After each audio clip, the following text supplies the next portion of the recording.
आज की जो अपनी क्लास है बीएससी एग्रीकल्चर के लिए जो एग्रोनॉमी की क्लासेज हमने स्टार्ट कर रखी थी AGR111 उसके 3 टॉपिक हमने कंप्लीट कर लिए हैं। सिलेबस एनालिसिस के बाद में प्रीवियस ईयर का पेपर भी मैंने आपको प्रोवाइड करवा दिया है और 3 टॉपिक कंटिन्यूस अपन कंप्लीट कर चुके हैं। Sorry 2 topic.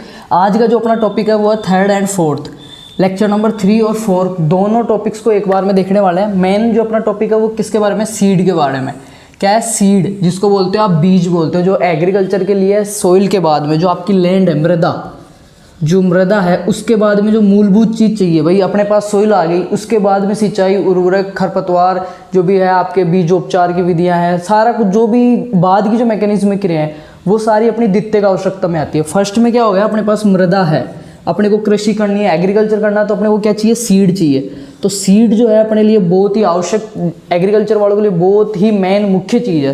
तो इसके बारे में बहुत डीपली से अच्छे से पढ़ने वाले हैं। किसी भी एग्जाम बीएससी के पेपर की एक बात बताऊं, फर्स्ट ईयर के फर्स्ट सेम में सीड वाले टॉपिक में से एक क्वेश्चन आता ही आता है, या तो वो डिफरेंट वाला हो, बीच में से लाइन खींच के 5 नंबर के क्वेश्चन में, ठीक है, या तो डिफरेंट वाले में से आता है, या फिर 7वां क्वेश्चन जो आपके आता है 20 नंबर का उसमें से आपके आता है सीड में से, सीड और इरिगेशन वगैरह जो है उन टॉपिक्स में। तो बात कर लेते हैं कि तीसरा और चौथा टॉपिक साथ करने वाले हैं अपन। तीसरा टॉपिक में तो क्या है, आपके टाइप्स ऑफ सीड, बीज के प्रकार, ठीक है, टाइप्स ऑफ सीड, बीज के प्रकार, और डोरमेंसी ऑफ सीड, बीज की सुसुप्त अवस्था, पूरी खुल के बात करेंगे क्या होता है। 4th जो टॉपिक है आपका, 4th जो लेक्चर है उसमें रहेगा विजिबिलिटी ऑफ सीड, बीज की जीवन क्षमता और सीड ट्रीटमेंट, बीज उपचार, सीड ट्रीटमेंट करते हैं किसी चीज़ का, उपचार करते हैं वो चीज़। सबसे पहले अपने पास मेन जो चीज़ आ रही है वो आ रही है कि सीड किसको कहेंगे, बीज क्या होता है। तो बीज की भी 2 डेफिनेशन है। देखो, एक अगर अपन एग्रीकल्चर के वे में बात करें तो अलग होएगी, और बायोलॉजी के वे में बात करें तो अलग होएगी। 2 स्टूडेंट खड़े हैं, एक एग्रीकल्चर का एक बायोलॉजी का, दोनों को सीड की अगर आप डेफिनेशन पहुंचोगे, दोनों अलग अलग आपको परिभाषा बताएंगे सीड की। तो जो एग्रीकल्चर के हिसाब से है सीड की डेफिनेशन, वो आप सुने कि पौधे का कोई सा भी बॉडी पार्ट, ठीक है, कोई प्लांट है उसका कोई सा भी बॉडी पार्ट हो, कायिक बॉडी पार्ट जिसको बोलते हैं आप, कायिक भाग जिसको बोल सकते हैं, तो उस बॉडी पार्ट में क्या क्या आ सकता है, जड़ आ सकती है, तना आ सकता है, पत्ती आ सकती है, या फल आ सकता है, कुछ भी। ये एक पौधा है, इसकी पूरी बॉडी पार्ट्स में से कोई सा भी बॉडी पार्ट जिससे एक नया सेम उसकी तरह का सेम पूरा, ठीक है, पैतृक पौधे के समान दूसरा पौधा तैयार कर लेना अपन, उसी चीज़ को बीज कहेंगे। एग्रीकल्चर के वे में बिल्कुल ईजी इसकी डेफिनेशन रहेगी कि किसी पादप का, उसके शरीर का कायिक भाग या उसके शरीर के किसी भी भाग, ब्रैकेट में आपको लिखना है जड़, तना, पत्ती से अगर अपन नया पौधा तैयार करते हैं तो उस भाग को बीज कहते हैं। मतलब सेम पौधा, ये कोई प्लांट है, ठीक है, इसकी बॉडी में से अपन कुछ भी एक पार्ट हमने लिया और सेम ऐसा कैसा नया प्लांट हमने ग्रो करवा लिया, तो जो हमने इसका बॉडी पार्ट लिया था ना, उसी को अपन क्या कहेंगे, सीड, डिस्कार्ड सीड कहेंगे उसको। तो ये तो बात होगी कि बीज किसे कहते हैं एग्रीकल्चर के वे में। बात करें बायोलॉजी के वे में कि सीड किसे कहते हैं, तो पुष्प के परिपक्व बीजांड को, जो फ्लोर होता है, पुष्प के परिपक्व बीजांड को बीज कहता है। मैं आपको एक बार बता देता हूँ ज़्यादा टाइम ख़राब ना करते हुए। एक चीज़ मैं आपको बताऊँ कि जब मैं क्लासें वगैरह लेता हूँ तो क्लास स्टार्ट करने से पहले आपको 1-2 मिनट, 2-3 मिनट तक मैं जो भी चीज़ें बताता हूँ, या जैसे सीड के बारे में आपको बायो की डेफिनेशन बता रहा हूँ, एग्रीकल्चर की डेफिनेशन बता रहा हूँ, अदर और चीज़ें बताता हूँ, तो मेरे पास कमेंट्स वगैरह आए या 1-2 ने मेरे को बोला कि सर आप जो है टॉपिक के अदर और चीज़ें बताते हो। तो एक चीज़ मैं बताऊँ, ये मैं आपके लिए बताता हूँ, ठीक है, वो कोई वॉच टाइम के लिए नहीं बताता।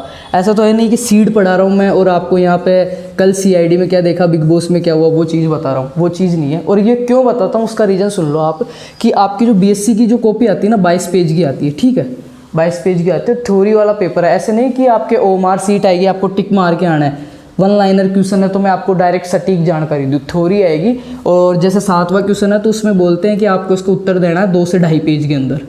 अब 2 से 2.5 पेज में सीड के बारे में क्या लिखोगे, इसलिए मैं ज़्यादा से ज़्यादा इस वर्ड पे फोकस करके आपको जितना ज़्यादा हो सकता है कि इतनी लाइनें बोलेंगे ना, इतना एग्जाम्पल देंगे ना कुछ वर्ड आपको अगर याद रह गया तो आपका काम बन जाएगा पूरा। इसीलिए मैं ज़्यादा से ज़्यादा आपको बताता हूँ। और मेन चीज़ देखो, सीड के बारे में सबको पता है क्या होता है, जो मेन जो आपके वहाँ पे स्किल्स जो है आपके काम में आने वाली है वो आती है कि आपके लिखने की स्किल्स क्या हैं, आप अगले को क्या दिखाना चाहते हैं लिख के। पूरी चीज़ आती है पर आपको लिखना नहीं आता, आप अगले को क्या प्रदर्शित करना चाहते हैं, क्या दिखाना चाहते हैं उस चीज़ के बारे में कि मेरे को ज्ञान है, तो वो चीज़ है जो स्किल्स है वो ही आपके काम आएगी लिखने वगैरह की। इसलिए मैं इतना थोटी में ज़्यादा बताता हूँ, बहुत डीपली चला जाता है। जैसे पिछले की 2 क्लासें थी, मैंने एग्रोनॉमी वर्ड पे ही 5 मिनट खर्च कर दी, उसमें इतना समझाया खोल के पूरा कि कुछ ना कुछ एक शब्द अगर आपको याद रहेगा ना तो आपका पेपर वो हो जाएगा, ठीक हो जाएगा।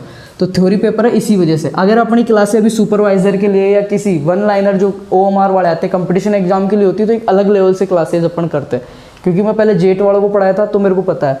यह अपना थ्योरी पेपर है, ठीक है। इसमें अपने को लिख के आना, लिखित परीक्षा है ये, 22 पेज है, कम से कम 13 पेज आपको भरने होते हैं। तो उस हिसाब से मैं बताता हूँ कि 13 पेज कैसे भरोगे आप। तो उसी चीज़ के बारे में बताता हूँ। ऐसा तो है नहीं कि मैंने घर पे क्या किया, आज क्या खाया, वो चीज़ बता रहे हैं आपको, क्यों दशरथ, ठीक है ना। तो उसको पर्सनली ना लें। बात करते हैं सीड की। मैंने डेफिनेशन बता दी एग्रीकल्चर के वे में कि प्लांट का कोई भी बॉडी पार्ट, ठीक है, लीफ हो गया, रूट हो गई, कोई सा भी स्टॉक हो गया, उससे अगर अपन नया प्लांट तैयार कर रहे हैं, नया प्लांट जनरेट कर रहे हैं, तो उसको क्या बोलेंगे, सीड। बायोलॉजी में मैंने बता दिया कि पुष्प के परिपक्व बीजांड को बीज कहते हैं, पुष्प के परिपक्व बीजांड को बीज कहते हैं। ये हो गई बायोलॉजी के वे में सीड की। अब नॉर्मल एक दो चीज़ बताता हूँ आपको। NSC नेशनल सीड कॉरपोरेशन 7 मार्च 1963 नई दिल्ली, याद रखना ये आपके पार्ट ए जो आता है न्यू टाइप, उसमें पूछ सकता है। नेशनल सीड कॉरपोरेशन 7 मार्च 1963 NSC। सेकंड जो इसमें है वो चीज़ आप याद रखना, सीड एक्ट 1966 में बना था। सीड जो एक्ट है कब बना था, 1966 में बना था। और लागू कब हुआ था, 1966 में बना था। बीज नियम लागू हुआ था 2 अक्टूबर 1969 में, 2 अक्टूबर 1969 को लागू हुआ था। ये फुल चीज़ें बताऊंगा मैं, एक बार आपको बता रहा हूँ, ठीक है। एक आपके इसमें आता है बीज को आवश्यक वस्तु अधिनियम में कब सम्मिलित किया था, कि बीज को आवश्यक वस्तु अधिनियम में सम्मिलित किया था 1955 में, 1955। याद रखना ये चीज़, नोट आउट कर लेना कि NSC 7 मार्च 1963 नई दिल्ली। सीड एक्ट जो है 1966 में बना था, 2 अक्टूबर 1969 को लागू हुआ था, 1969 को इसको लागू किया गया था। आगे बात करें RSSC का नाम सुना होगा, RSSC Rajasthan state seed corporation 1978, ठीक है। ये नॉर्मली ज़्यादा आपको बताना ठीक नहीं रहेगा, फिर आप ये कहते हो कि एक्स्ट्रा चीज़ें ज़्यादा बताते हैं। आप ही के लिए बता रहे हैं। ये हो गई सीड की अपनी डेफिनेशन देख लिया। अब इस टॉपिक में क्या क्या पढ़ने वाले हैं, वैसे ये 2 टॉपिक देखो, थोड़ा सा तबीयत का इशू है, अभी मेरा स्वास्थ्य ठीक नहीं है थोड़ा, तो ये जो 2 क्लासें हैं ना, वो मैंने बहुत डीपली तरीके से इतने इजी लैंग्वेज में बिल्कुल सटीक शब्दों के अंदर आपको की थ्योरी तरीके से करवाई हुई है। उन दोनों के लिंक मैं आपको डिस्क्रिप्शन में दूंगा, आप यहीं से डिस्क्रिप्शन में जाना। सिर्फ 2 ही लिंक मिलेंगे, 3 लिंक मिलेंगे। एक तो आपको नोट्स के लिए जो गूगल ड्राइव का है, 2 लिंक मिलेंगे, एक में 3rd लेक्चर, एक में 4th लेक्चर, और लगभग 30 से 40 मिनट की क्लास है। अब देखो 2 लेक्चर कंप्लीट करने हैं, 20-20 नंबर का मैटर है, तो 30 से 40 मिनट तो खर्च करनी ही होगी आपको। वो आप देख सकते हैं वहाँ जाके फुल क्लास। बाकी एक बार मैं ओवरव्यू आपको बता देता हूँ। कुछ ऐसे महानुभव भी होंगे मेरे जैसे, दशरथ जैसे, जो डिस्क्रिप्शन तक नहीं जाएंगे, ठीक है, इसी क्लास से भरपाई करेंगे कि खाना पूर्ति कर लेते हैं, तो वो चीज़ बता देता हूँ मैं। सीड की डेफिनेशन वगैरह हो गई। अब बात करते हैं नेक्स्ट की सीड के बारे में। एक चीज़ आपको मैं बता देता हूँ, इसमें आपने सुना होगा सीड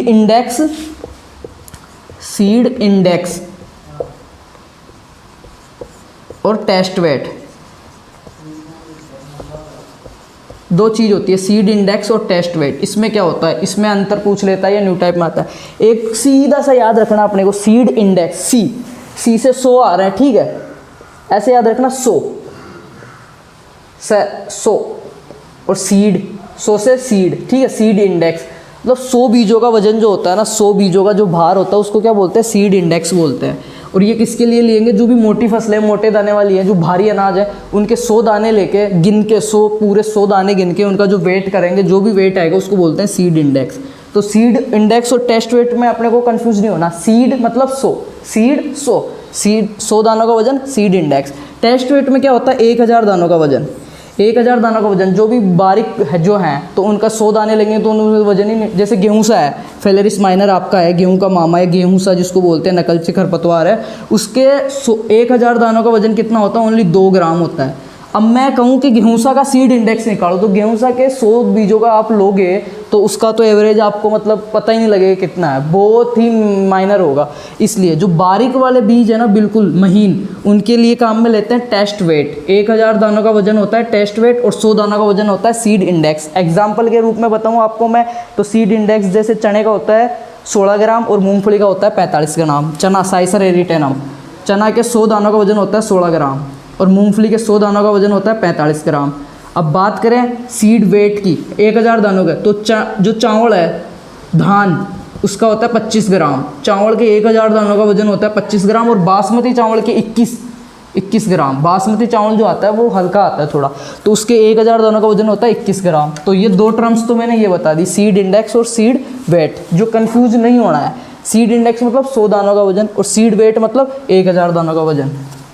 नेक्स्ट जो इस टॉपिक में पढ़ोगे या उस क्लासेज में डीपली पढ़ोगे, वो मैं ओवरव्यू बता रहा हूँ। कोई भाई ऐसे हैं जिनको नहीं पढ़ना या इसी से खाना पूर्ति करें, उनके लिए।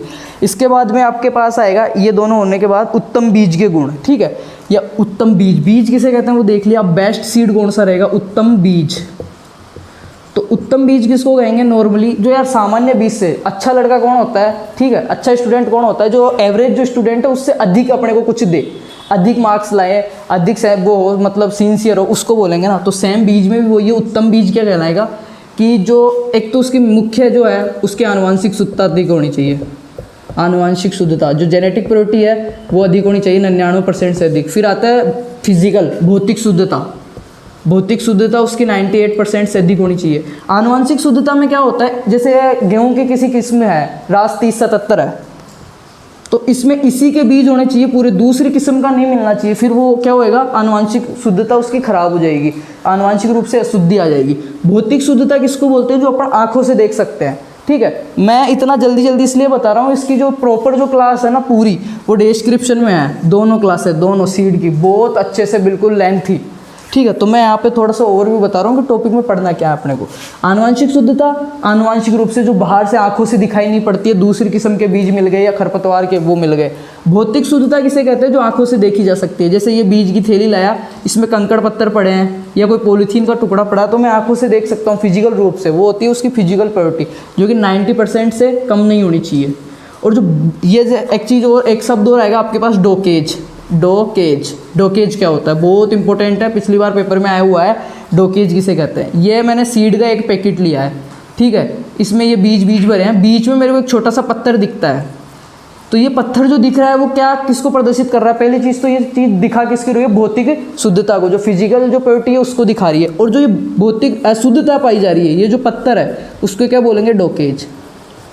परिभाषा क्या होगी, डेफिनेशन की बीजों के अंदर या बीजों की भौतिक रूप से पाई जाने वाली अशुद्धति, बीजों के अंदर पाई जाने वाली भौतिक अशुद्धति क्या कहलाती है, भौतिक अशुद्धि, अशुद्धि, भौतिक अशुद्धि क्या कहलाती है, डोकेज कहलाती है। जो आंखों से दिखाई दे, कचरा पात्र पड़ा है कुछ भी, वो डोकेज। तो उत्तम बीज के गुण में आपको मैं 6 चीज़ है, 6 के 6 इसका आनुवंशिक शुद्धता कैसे निकालते हैं, जो मतलब भौतिक शुद्धता कैसे निकालते हैं, उच्च अंकुरण क्षमता, जो सामान्य जो बीज था उससे 15% अधिक, वो 100 बोरी भर रहा था तो ये 115 बोरी भरेगा, तो ये अच्छा बीज है। उत्तम बीज के गुण बता रहा हूँ मैं, ठीक है। सीड वाइगर, सीड ओज अधिक होनी चाहिए, उच्च अंकुरण क्षमता होनी चाहिए। रियल वैल्यू जो है वास्तविक उपयोगिता का मान, रियल वैल्यू वास्तविक उपयोगिता का मान 75 से कम नहीं होना चाहिए, 75% से अबव होना चाहिए। इसको कैसे निकालते हैं वो चीज़ भी बताता हूँ मैं। अंकुरण प्रतिशतता बटा भौतिक जो शुद्धता है वो, ठीक है। जर्मिनेशन परसेंटेज गुणा प्योरिटी परसेंटेज बटा 100, ठीक है। ये किससे निकालते हैं, वास्तविक उपयोगिता का मान निकालने का सूत्र है। इसके बाद में आगे बात करें तो जीवन क्षमता, बीजों की जो जीवन क्षमता है वो अधिक होनी चाहिए। जीवन क्षमता के लिए कौन सा टेस्ट करते हैं, टीजे टेस्ट करते हैं, पोटेशियम वाला, पोटेशियम परगमनेट वाला टेस्ट करते हैं। ये मोटा मोटा बता रहा हूँ, क्लास फुल आपके अंदर है, ठीक है, डिस्क्रिप्शन में चेकआउट करना। इसके बाद में आता है आपका सीड डोरमेंसी, जो कि सबसे फेवरेट टॉपिक है आपका, आप सब डोरमेंसी में हो। आपको मैंने 4th क्लास का आपको वो दे दिया है, लिंक दे दिया 3rd और 4th का आपके पास पढ़ने के लिए, ठीक है। आपने कॉलेज में एडमिशन ले लिया, फीस आपके घर वालों ने भर दी, टॉपिक्स में दे रहा हूँ, कॉलेज में दे रहे हैं, नोट्स का लिंक में दे रहा हूँ, फिर भी अगर आप नहीं पढ़ रहे हो ना, तो आप किस में हो, डोरमेंसी में हो। डोरमेंसी को हिंदी में क्या बोलते हैं, सुसुप्तावस्था, सुसुप्तावस्था, सुसुप्तावस्था बोलते हैं। सुसुप्तावस्था क्या होती है, बीज के अगर ऊपर अप्लाई करें इस टर्म को अपन, तो सुसुप्तावस्था किसको कहते हैं कि बीज को सारी जो भी अनुकूल परिस्थितियां हैं, बीज को सारी अनुकूल परिस्थितियां मिलने के बावजूद, ठीक है, एक बीज को उगने के लिए क्या क्या चाहिए, मैंने कल भी बताया था आपको, जब एग्रोनॉमी पढ़ी थी उस टाइम भी बताया था मैंने, कि एक बीज को उगने के लिए क्या क्या आवश्यकताएं होती है। मेनली अच्छी सोइल चाहिए, जिसकी मतलब कंडीशन सही हो, फिजिकल कंडीशन सारी, केमिकल सारी, भौतिक रासायनिक सारी दृष्टि से वो सही हो, उसके अंदर जो भी है आपके पोरोसिटी है, रंध्रा अवकाश है, वो सारा कुछ सही हो, कार्बनिक पदार्थ की मात्रा, नमी की मात्रा सारा सही हो। फिर सीड को लगा दिया, उसके लिए चाहिए उसको नमी, टेम्परेचर चाहिए, जल चाहिए, सारी कुछ मैंने मतलब जो चीज़ें इसको उगने के लिए चाहिए थी मैंने सारी व्यवस्था वहाँ के वहाँ कर दी, फिर भी ये उग नहीं पा रहा है, सारी व्यवस्था के होते हुए भी उग नहीं पा रहा। उसको बोलते हैं सीड डोरमेंसी या बीज सुसुप्तावस्था बोलते हैं। क्या बोलते हैं? सीड डोरमेंसी या सीड डोरमेंसी या बीज सुसुप्तावस्था बोलते हैं। बीज को सभी अनुकूल परिस्थितियां प्रदान करने के बावजूद वो उग नहीं पाता, उसको सीड डोरमेंसी कहलाता है। जैसे आपको सारा कुछ देने के बावजूद आप पढ़ नहीं रहे हो, आपके बेक आती है, तो वो आपकी डोरमेंसी है। ठीक है, ये हो गया सीड डोरमेंसी। अब सीड डोरमेंसी के टाइप 3 प्रकार की होती है, इन्नेट, इंडुकेट, इन्फोर्स्ड। तीनों प्रकार की जो सुसुप्तावस्था है वो एक जई एविना फतवा, जिसका नाम है एविना फतवा, इसमें देखी जा सकती है। सुपरवाइजर में क्वेश्चन भी आता है कि तीनों प्रकार की सुसुप्तावस्था किसमें देखी जा सकती है? जई में, एविना फतवा। फिर आता है सुसुप्तावस्था तोड़ने का, स्टार्टिफिकेशन, स्केरिफिकेशन, चिलिंग, तापमान, धूप के द्वारा गर्म, हॉट वाटर जो जैनसन और लूथरा ने दिया था वो सारी। फिर आता है सीड ट्रीटमेंट सबसे लास्ट में, FIR, फंजीसाइड, इंसेक्टिसाइड और राइजोबियम। राइजोबियम में कौन सी प्रजाति में मेलिलोटाई मेथी में ले रहे हैं, रिंजगे में कौन सा ले रहे हैं, वो सारा बहुत अच्छे से करवाया हुआ है। तो सभी से एक ही रिक्वेस्ट है, डिस्क्रिप्शन में जाएं, क्लासेस देखें, इस क्लास का फीडबैक दें। 1 से लेकर 4 तक एग्रोनॉमी के लेक्चर कंप्लीट हो चुके हैं। हॉर्टिकल्चर का 85 या 90% सिलेबस मैंने कवर करवा रखा है। सोइल साइंस मैंने करवा रखी है, प्रीवियस ईयर के पेपर दे रखे हैं, प्लेलिस्ट चेक करो। और कोई दिक्कत है तो मेरे को कमेंट करके बताना। बाकी इस वीडियो को जिसने एंड तक देखा है, यहाँ तक जहाँ मैं बोल रहा हूँ इस टाइम, यहाँ तक देखा है, और डिस्क्रिप्शन में जाके दोनों क्लास को फुल क्लास लिए, जिसके समझ में आया वापस भी इस वीडियो पे आओगे या अभी खुद का नाम लिख के जाओगे सारे। ठीक है, खुद का नाम और कौन सी कॉलेज से हैं, दोनों चीज़। जैसे आपका नाम है कुछ भी कृष्णा, तो KRISH ने कृष्णा लिख दिया और कॉलेज का नाम है वो लिख दिया। दशरथ है, दशरथ खुद का नाम लिख दिया, OP कॉलेज लिख दिया। ठीक है, ऐसे लिखना है सबको, किसी जिस कॉलेज से जो यहाँ तक देखा है, जिसने लिखा है वो समझूंगा उसको ये क्लास भी आई है और नेक्स्ट क्लासेज भी उसने देखी है, और दोनों टॉपिक उसके क्लियर हुए हैं और उनमें बहुत अच्छे से बताया हुआ है। बाकी सभी समझदार हो, आप देख लेना एक बार। नेक्स्ट जो टॉपिक रहेगा अपना 5th एंड 6th, उसकी क्लास बहुत अच्छे तरीके से, ये भी मैं पूरा दोबारा से समझा सकता था, थोड़ा तबीयत ख़राब हो रही है मेरी, तो उस वजह से, और पहले से मेरा ही पढ़ाया हुआ है, बेस्ट पढ़ाया हुआ है, कोई दिक्कत नहीं है, किसी और स्टाफ से नहीं पढ़ाया हुआ। अपने चैनल पे 269 मतलब 270 वीडियोज़ हो गए, 270 क्लासेज है और कंप्लीट अपनी है, किसी दूसरे के द्वारा है ही नहीं, जो भी किसी भी सब्जेक्ट के। तो जाके देख लो, कोई दिक्कत नहीं है। वीडियो को लाइक कर देना, कमेंट कर देना, सब्सक्राइब करना हो तो सब्सक्राइब कर देना, कुछ भी कर देना, तोड़ फोड़ कुछ भी कर देना। और जो भी जितने भी क्लासमेट है सारे सबको शेयर करोगे। Thank you.